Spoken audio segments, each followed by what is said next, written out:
Hey yo, I'm the MMA loser and I'm back with another video. And if you're saying this, then you know what I'm going to do here. Today, I'm going to do a recap of UFC 300. Arguably the most epic, the best ever, the greatest pay-per-view card in the history of UFC. UFC 300. This show, this pay-per-view, it delivered, it slapped, it cooked, it did everything that you're supposed to do. This was, of course, there were some bad fights, there were some boring fights. I would not call them boring because I did not watch the entire pay-per-view. I watched the prelims and I watched the main card. I did not watch the early prelims, but I kind of got the gist of it. But still, I'm going to talk about most of the fights that I saw, and some of the fights I saw them live, and the rest of the fights I saw them recorded. I saw them after the pay-per-view was over. But if you're going to watch this video, then watch it at 2 times the speed so that you save some of your time and you can enjoy it in a better way. Without any further ado, let us start from the early prelims. Deiveson Figueiredo versus Cody Garbrandt. My pick was all correct. I said Deiveson Figueiredo was going to win this fight, and he won. But it was a submission. I haven't watched this fight, so I'm not going to talk too much about it. But for Cody Garbrandt, I feel bad for him. Um, he had arguably the best. I would not say the best, but he had a great performance against Dominic Cruz, and ever since that, his fight IQ and his fighting style, his fights have been on a downward spiral. He lost twice to TJ Dillashaw. He lost to Figueredo now. The dude is not climbing up the ladder to become the bantamweight champion again. That's not going to happen. And a lot of people are saying that evolution is this, that he took Cody down. He cannot grab strike with Cody Garbrandt well. The greatest, argue and not exact, might not be the greatest, but the most dominant fighter in the history of UFC. Habib did the same thing. He took people down, submitted them on the ground, or broke them with just ground and pound. Deiveson found a way to submit Cody Garbrandt, and it did the right thing. That is what you're supposed to do. This is called mixed martial arts for a reason. Okay, it is what it is. And Bobby Green versus Jim Miller. Bobby Green win this fight. I picked Jim Miller to win. But Jim Miller, I think he lost the unanimous decision against Bobby Green. But it is what it is, man. Uh, Big props to Bobby Green. The dude is what 37, 38 years old, and I just have, I just hope that Bobby keeps fighting. He keeps fighting old people. He keeps fighting people who are of his age, and continues giving us these entertaining fights. Jessica Andres versus Marina Rodrigues. I did not watch this fight, but Andres won this fight by unanimous decision. I won't be talking much about it because I did not watch this fight. So I think I probably predicted Andras to win. I don't know who I predicted. I probably predicted Andras to win this fight. I don't remember who I predicted, but Jalin Turner versus another Moicano. I picked Jalin Turner to win this fight by unanimous decision, but he lost because of his stupidity. Apparently, he was trying to get a walk-off KO like Mark Hunt. That doesn't work out. You're not Mark Hunt, dude. You're not him. You're not him. We're going to talk about him. We're going to talk about him. Uh, yeah. Renato Moicano had the best post-fight interview in the last decade, probably. We haven't seen such post-fight interviews since Conor retired. Since not Conor retired, but since Conor, since the early hungry days of Conor, we haven't seen such post-fight interviews. We haven't seen post-fight interviews where you just make the best out of what you can on a mic. The dude is good. Like Renato Moicano, he's lucky. You can call him a lucky guy. You can call him this or that. But Moicano wants money and he cannot afford to lose, brother. And he's going to have a podcast, and he's probably. I mean, you got to respect Renato Moicano. The dude said, "I'm going to make the best MMA podcast in the world in front of Joe Rogan." Uh, yeah, I love it, man. I love Renato Moicano. Sodiq Yusuf versus Diego Lopes. I did not watch this fight, but I watched the highlights. That is, Diego Lopes finished Sodiq Yusuf in round one, KO TKO. I said it. I said it. Diego Lopes is going to win this fight by KO TKO round one, round two, and Diego Lopes is him. Diego Lopes, in his first fight with Movsar Evloev, he took that fight in a 5 days notice or 4 days notice, whatever it was, maybe a week notice, and he showed up and he gave the toughest fight to Movsar Evloev in UFC. You got to respect this man. You got to respect Diego Lopes. You got to put some respect on his name. He might get a rematch with Movsar Evloev after this performance against Sodiq Yusuf. He might fight against Calvin Kattar, or they might give him some other prospect. Not exactly prospect. Calvin Kattar is no prospect after today's fight. Uh, Damn, that was a bad fight. That was a bad fight. But I will talk about it. It wasn't really a bad fight. It was just Calvin was trash. Sodiq Yusuf, Diego Lopes, big props to Diego Lopes. Currently he's one of my favorite fighters in UFC, if not the favorite. The dude shows up to fight. He's what you respect. The dude shows up. He is hungry. He's 27, 28 years old. And yeah, this is what a contender should be. This is how a contender should fight. You got to put up a show. Yeah, people are talking about Diego Lopes. That's what matters. Kayla Harrison won this fight by round 2 submission. She looks sloppy. She is kind of sloppy, and I'm not going to lie. She's kind of sloppy. She's like Ronda Rousey, but not the best version of Ronda Rousey. Even though she's like a two-time Olympic judo gold medalist, but she kind of got taken down by Holm, and it's weird. I would be interested in seeing what she can do with other bantamweight fighters who are. I think she might get a title shot against Juliana Pena next because the bantamweight division hasn't looked any. I don't know who's the champion right now. I don't think they have a champion ever since Amanda retired, or I don't know. Maybe someone is the champion. Who's the champion? I have no idea. Ever since Amanda Nunes retired, I don't know. But yeah, big props to Kayla Harrison. Kayla Harrison, she defeated a 42-year-old Holly Holm. Big props to her. Yeah. Let's talk about these fights. This is the first fight. No, I saw the Kayla Harrison fight, and after that, I watched this fight. Aljamain Sterling versus Calvin Kattar. I said it. Aljamain Sterling is going to win a unanimous decision, a boring decision. And the fans in the arena were booing him, which I don't think is fair. At one point of time, you're like, yeah, you feel bad for the guy. I told you, it doesn't matter how good he fights, people are still going to hate him. And all of this hate comes from that one fight that he had against Jan, and he became a champion by not exactly defeating Jan, but by taking the knee.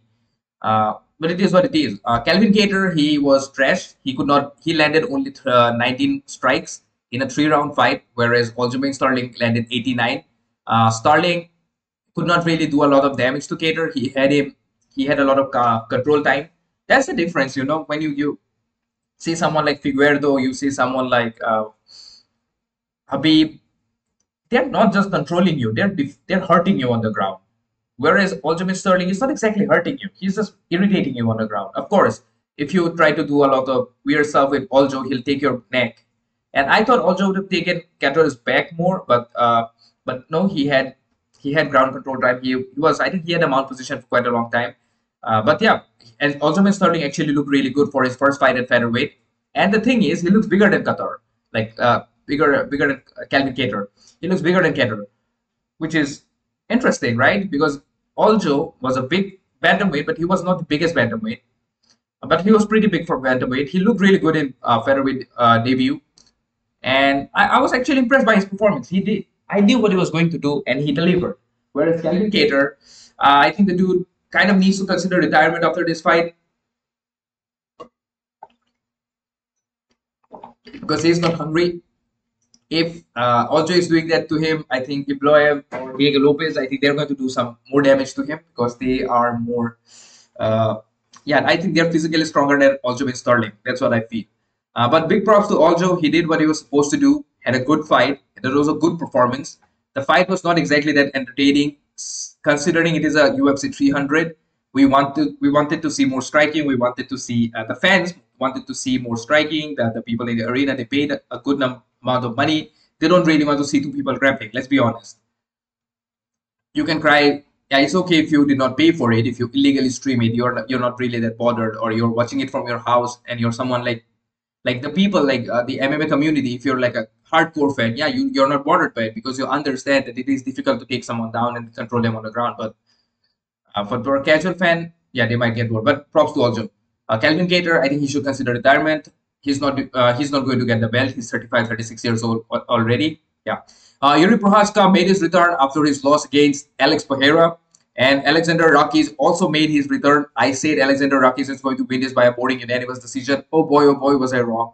This fight was not boring. This fight was interesting. Aleksandar did follow the right game plan. He was throwing really good leg kicks. But Jiri Prochazka, just by being Jiri Prochazka, by being the samurai, by being these awkward, autistic, whatever you want to call him, he just went head on.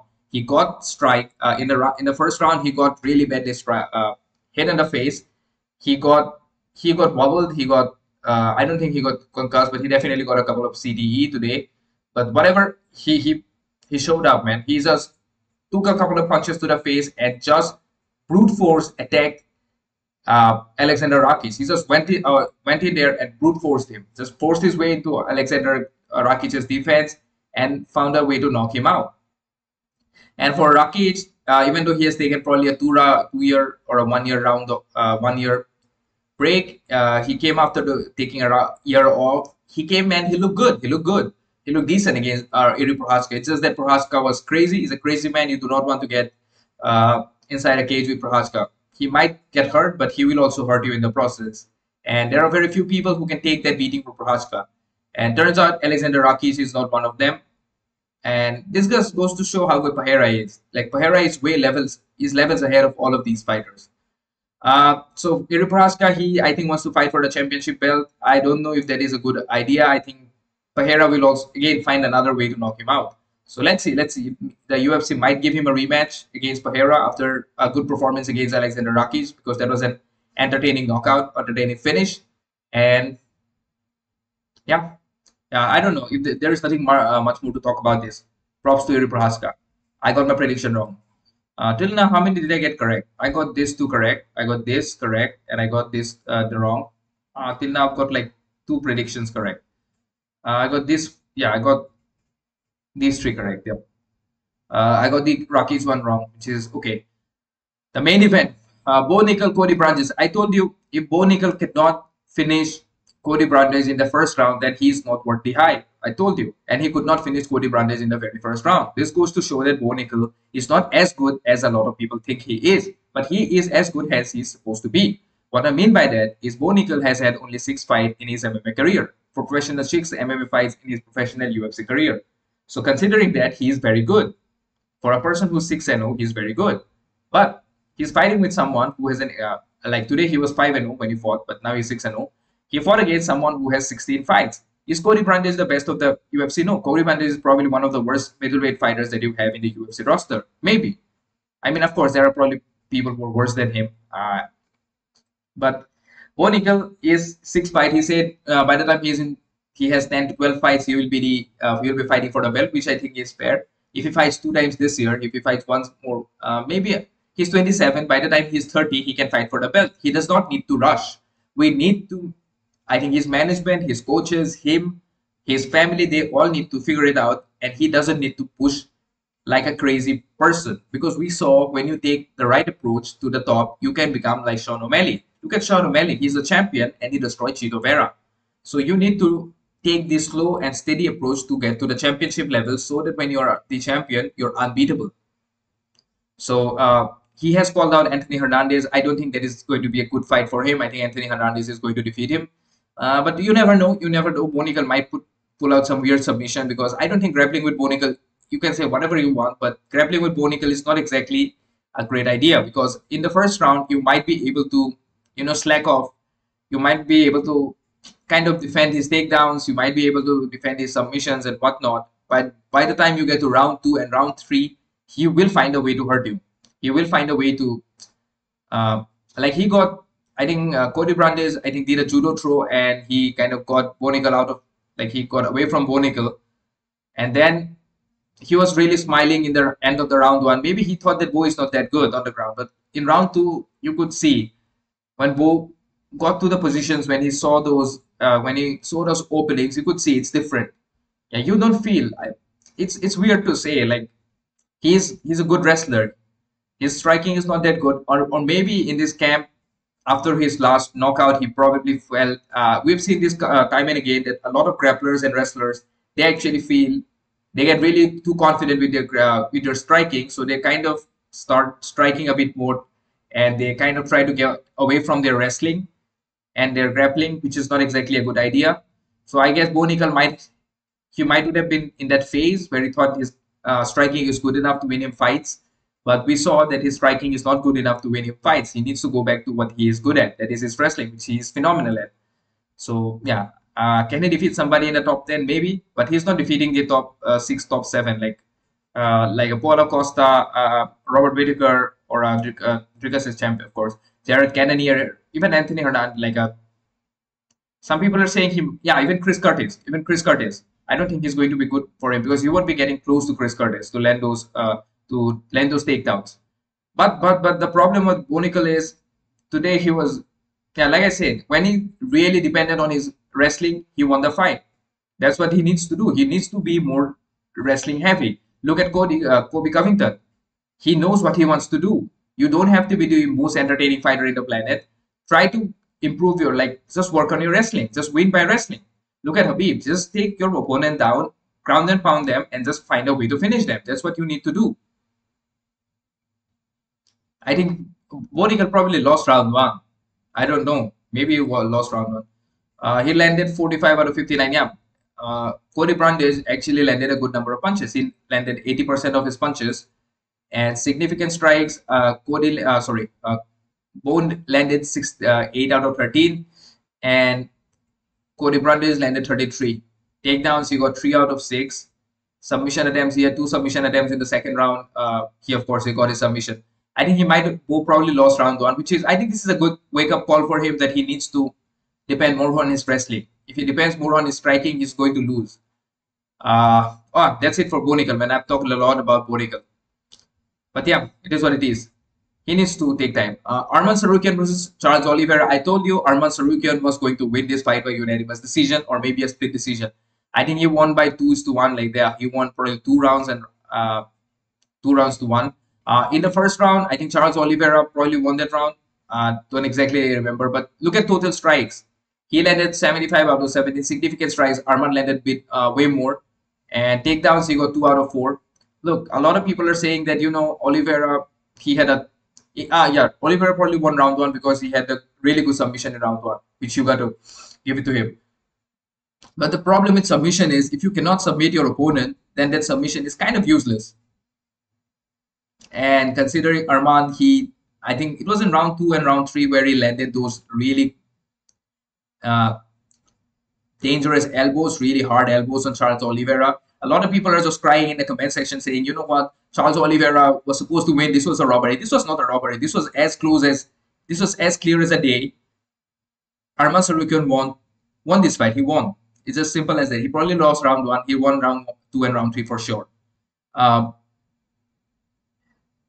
that upkick thing, probably landed on his face. A lot of people are saying it was not. Of course, it was not. It was not Oliveira's fault, but it is what it is. So you got to respect. You got to respect the rules. And Arman won this fight fair square.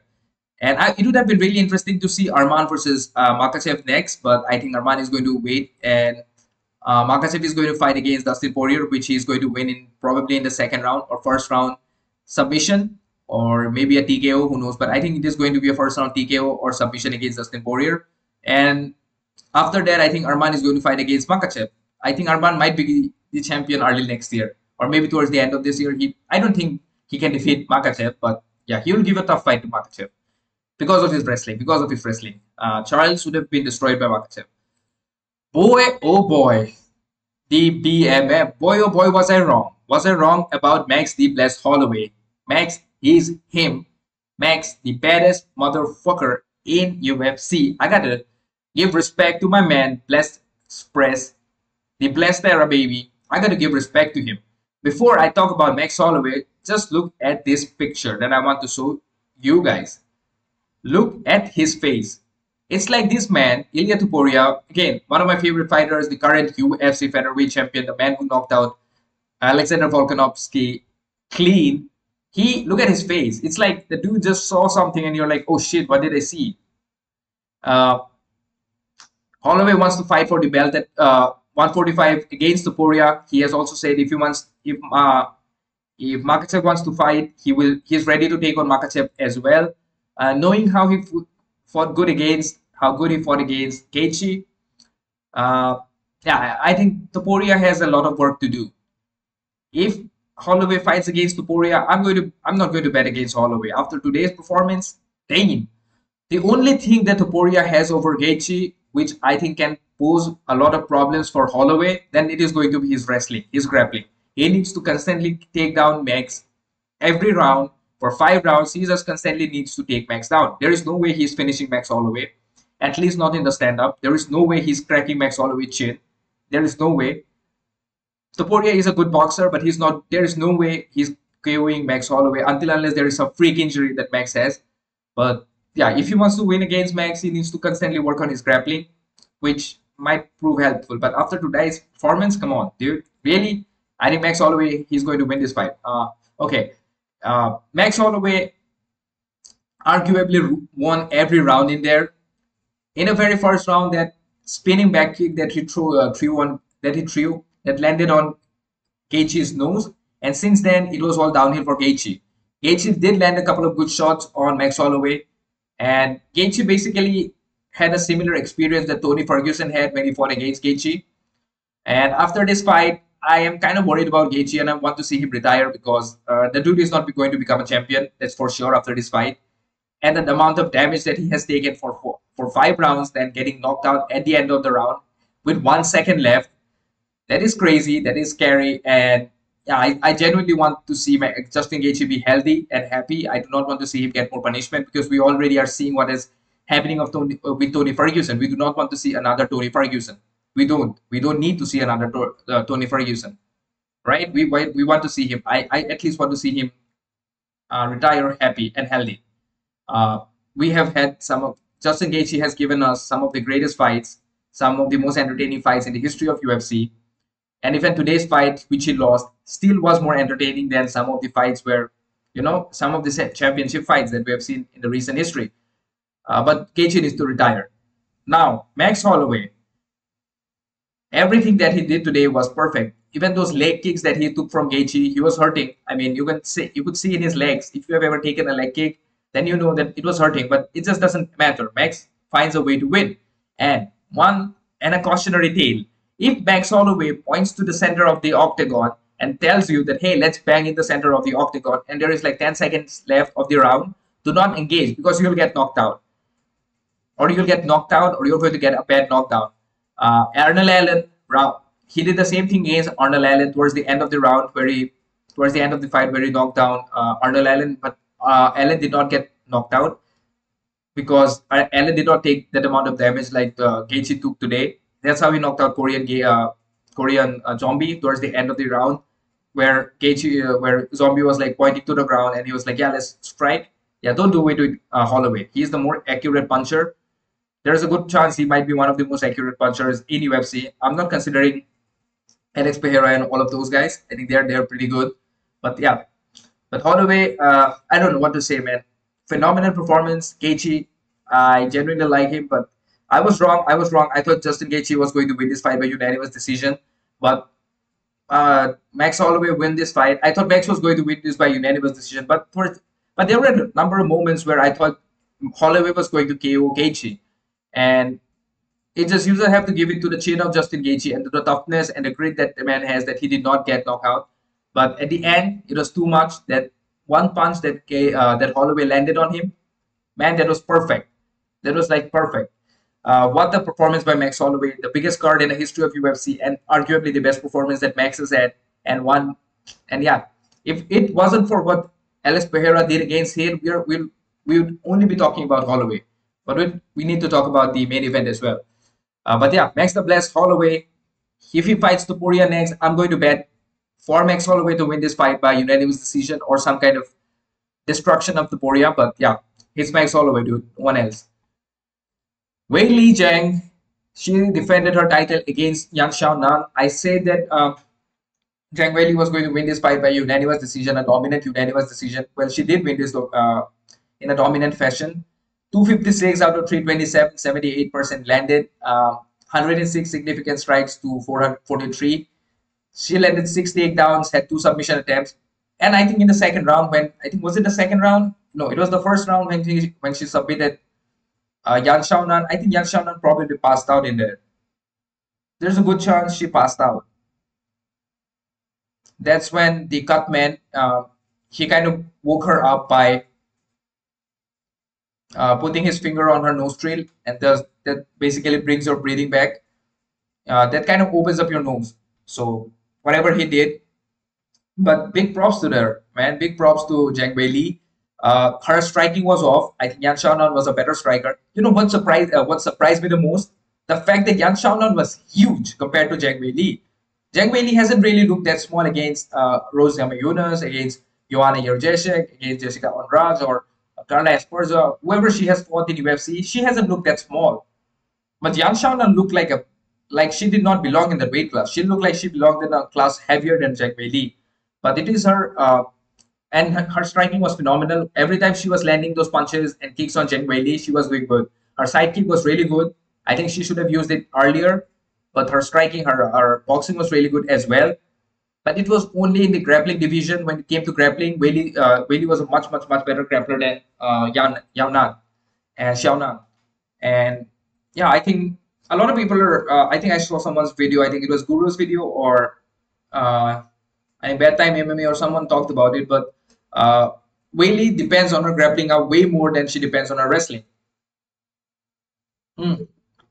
Zhang Weili depends on her grappling more than she depends on her striking. She's wrestles. She's more comfortable wrestling and grappling compared to her striking, which is good because it wins you fights. But if Zhang Weili fights against Tatiana Suarez, I see Tatiana Suarez finishing her in round 2 or round 1 by some kind of a submission because she's a better grappler than Zhang Weili. And yeah, but apart from that, if you do not have elite level wrestling against Zhang Weili, if you do not have like good wrestling credentials, good grappling credentials, then you're not going to do well against her. And I think she's also like doing movies in China and stuff, so I don't think she took it. She trained that well for this fight. I know she's going to say that she trained really well, but I don't think she did train that well for this fight. And for Yan Xiaonan, she's tough. She did take a lot of punishment. She got choked out in round 1 or round 2, I don't remember, but she came back. And I think round 4, round 3, 4, 5, I think Weili, I think Xiaonan probably had the best second round. 4th and 5, definitely for Weili. I think round 1 with that submission, I think Zhang Weili won that fight, won that round. But overall, good performance by Zhang Weili. She was really dominant. She was really aggressive. And yeah, but her striking is not that good anymore. Maybe because she's getting old, maybe this or that, whatever. Since that knockout against Rose Namajunas, she has changed her style of fighting. But whatever, if you can win fights, all that matters is winning. At the end of the day, we only care about winners. And Yan Xiaonan actually got 3 takedowns. She had 100% accuracy when it came to her takedowns. But still, those were not good enough. And yeah, I think towards the end of the fight, yeah, Xiaonan was probably even more tired. She just did not have those those championship round experience, those grappling exchanges towards the end of the fight, those fourth round and fifth round grappling. Yeah, Zhang Weili just had this. She just had it in her, and she was more conditioned. She has better cardio. She probably has better endurance when it comes to a 5-round fight, and she won. And I think she also trains in Colorado, probably with Triple C. But whatever, man. Her wrestling was good. Her grappling was good. She won that fight, fair square. And I don't know who she's going to fight next. I'll talk about that tomorrow when I make those videos. Chama, Alex Pereira versus Jamahal Hill. I said Alex Pereira is going to get a second or a third round TKO, but he got a first round TKO or first round knockout. And what a knockout it was! I think Jamahal Hill probably landed a low blow or an eye poke, and Harbdin was there to stop the fight, but he just said no to Harbdin. And he didn't even say anything. He just showed his hands and like he did not even take his eyes off of Jamahal Hill. He just basically he just pointed Harb and said, "No, don't stop the fight." And because I'm going to knock Jamahal Hill out, and he knocked him out, and he knocked him out cold. Jamal had no idea what happened to him. And if I could just find those pictures, I'll try to find those pictures for you. UFC 300. Let's see if I can find some pictures. This is a really cool picture, and yeah, this picture right here, right here.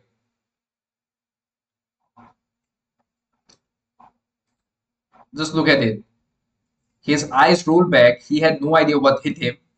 And this one, this picture, just look at this.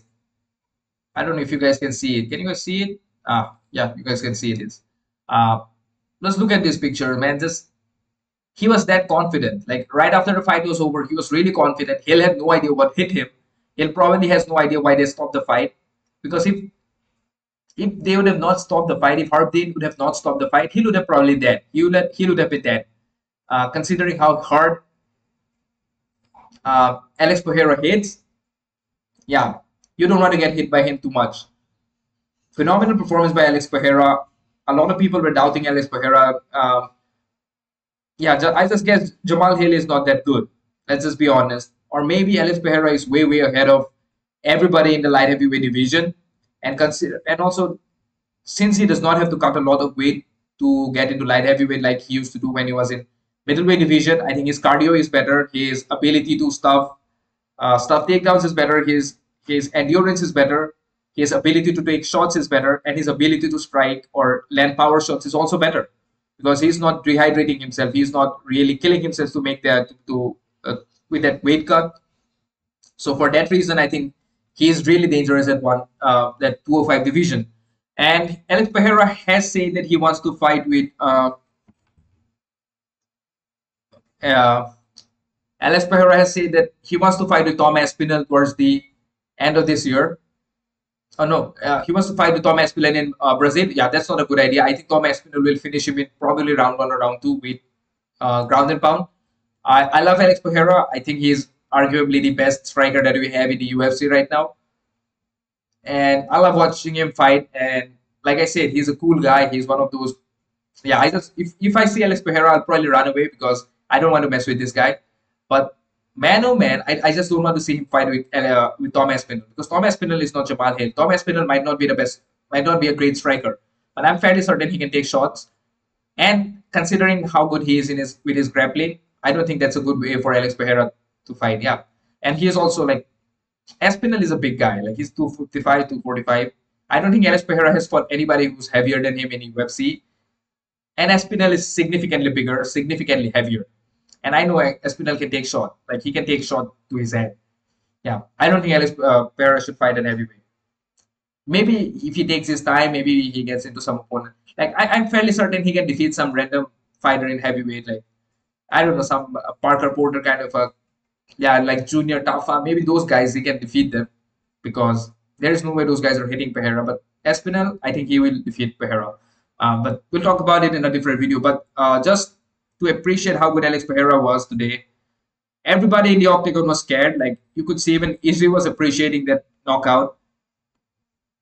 For Jamal Hill, I don't know where he goes from here. Maybe he fights with Jiri Prochazka. I'll be interested in watching that fight because he never got an opportunity to fight against Jiri Prochazka. We could have gotten that fight for if he would have not been injured. If Jiri Prochazka would not have been injured, we might would have gotten an opportunity to watch that fight. And for Alex Pereira, maybe he's going to fight against Magomed Ankalaev. And look, the UFC might give him the Tom Aspinall fight, but I don't think that is going to be a good idea. And his management kind of needs to protect him. At times, fighters and their coaches need to protect their fighters from themselves. Because as fighters, I've got friends of mine who are fighters. They're not really at the UFC level. They're just like, no, they're fighting in these local tournaments, this national tournaments, these small gym tournaments and state tournaments. They're fighting and they look, if you are a fighter, then you have that confidence to know that you can fight everybody in the planet. Of course, everyone knows that they're not going to fight against Alex Pereira and win a fight, but considering if you're at his weight class, if you tell some random fighter, he will say yes. If you give him an opportunity, if you give him a contract, they'll say yes. It's not them being arrogant. That is the name of the game. That is why they are fighters. And me and you are not. This is not basketball. This is not soccer. This is not tennis. You cannot really be a lot humble. You can be humble, but at the end of the day, when it comes to can you defeat someone, you'll always say yes. That's what makes you a fighter. If you are a fighter and you say, you know what, I cannot defeat that guy in my weight class, in the same weight class you were, then you're not a fighter. Then you're not. Even if you lose that fight, you're still going to say you're going to win. Because that mentality is what makes you a fighter. The same thing is happening with Alex Pereira. He thinks that he can beat Tom Aspinall and everything, but I don't know. I'm not going to bet against Tom Aspinall because that's heavyweight, and one punch in heavyweight is, I know. And yeah, Alex Pereira has the heaviest punch recorded. He has beaten Francis Ngannou's record, but also but Francis Ngannou hits in a different manner, whereas Alex Pereira is a lot more technical. Even though Alex hits, yeah, he's more technical. He's way more technical than Francis Ngannou, but Francis Ngannou is Francis Ngannou. I would not bet against Francis Ngannou no matter what when it comes to MMA. But recently he got knocked out in boxing by Anthony Joshua, so you never know. But for Alex Pereira, I don't know what is left for me to talk about. I think everybody in the MMA community is already talking about how good Alex Pereira is. and how good his performance was tonight. And yeah, love it, love it. I really enjoyed this fight, this entire pay-per-view. So yeah, nothing more to talk about. For me, the MVPs of this card was Diego Lopes, Renato Moicano's post-fight interview, Max Holloway's knockout of Justin Gaethje, the coldest moment, and Alex Pereira's knockout of Jamahal Hill. Yeah, those are going to be my MVPs. And yeah, with that, I guess that's it from today's video. If you enjoyed this video, then drop a like. Please subscribe to my channel. I've got very few subscribers. And write it in the comment section what you thought about UFC 300. And just write something in the comment section. And peace out, guys. Peace out.